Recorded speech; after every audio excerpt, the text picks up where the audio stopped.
존경하는 국민 여러분, 그리고 선배 동료 의원 여러분, 국민의힘 비상대책위원장 김용태입니다. 저는 오늘 헌법과 법치주의의 근간이 흔들리는 심각한 현실에 대해 말씀드리려 합니다. 지금 이 순간 대한민국 사법부가 권력의 입김 앞에 흔들리는 정의의 저울이 되고 있습니다. 서울고등법원이 이재명 대통령의 공직선거법 위반 사건 파기환송심 1차 공판기일을 또다시 연기했습니다. 그 이유로 든 것이 헌법 제84조 대통령의 불소추 특권이라고 합니다. 대통령이 되면 죄가 사라집니까? 헌법 84조는 면제부가 아닙니다. 그 조항은 대통령의 국정수행을 보장하기 위한 최소한의 장치이지 이미 기소된 형사사건의 재판까지 중단하라는 것이 아닙니다. 있는 죄를 덮는 도구는 더더욱 아닙니다. 어떤 권력도 헌법 위에 설 수 없습니다.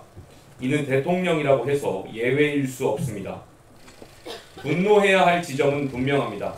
지난 5월 1일 대법원 전원합의체가 이 사건을 유죄 취지 파기환송했고, 이에 따라 서울고법은 지난 15일 첫 공판을 열겠다고 밝혔습니다.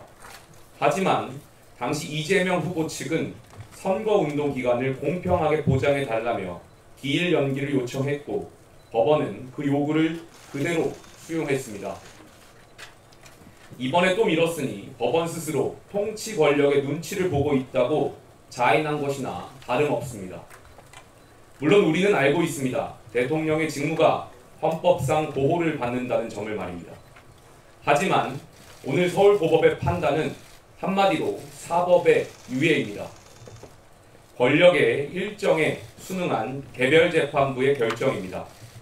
헌법 제84조 해석을 둘러싼 논쟁이 엇갈리는 만큼 최종 시민, 대법원의 최종 결론을 구할 필요가 있습니다. 더 심각한 것은 민주당의 태도입니다.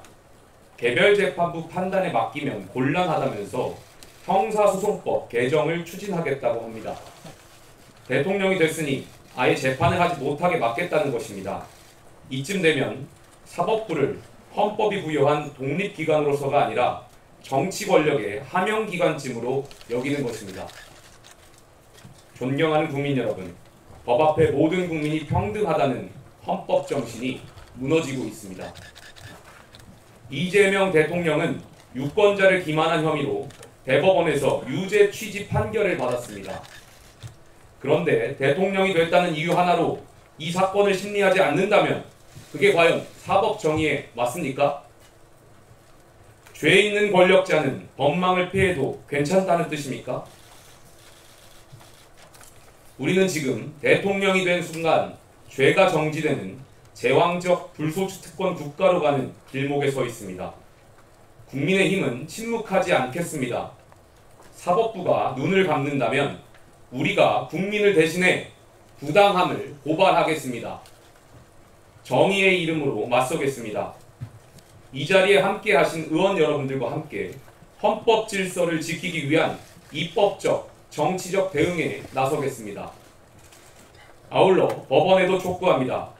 더 이상 권력의 눈치를 보지 말고 정의의 눈을 바로 뜨십시오.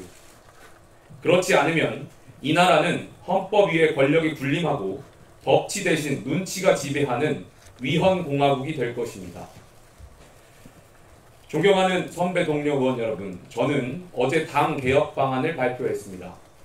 이대로 당이 무너지는 것을 젊은 정치인으로서 보고만 있을 수 없기에 국민과 당원께 책임 있는 개혁안을 말씀드렸습니다. 어제 개혁안에 대해 다양한 의견이 있고 심지어는 제 개인 신상에 대한 비난이 있다는 것도 잘 알고 있습니다. 제가 여기 계신 의원분들 중에 나이로는 막내지만 비상대책위원장이라는 지도자답게 의원님들의 다양한 생각을 품고 희망을 녹여내겠습니다. 오늘 의총에서 건설적인 논의가 이루어지길 기대합니다. 보수는 품격입니다. 품격 있게 개혁을 추진해 나가겠습니다. 감사합니다.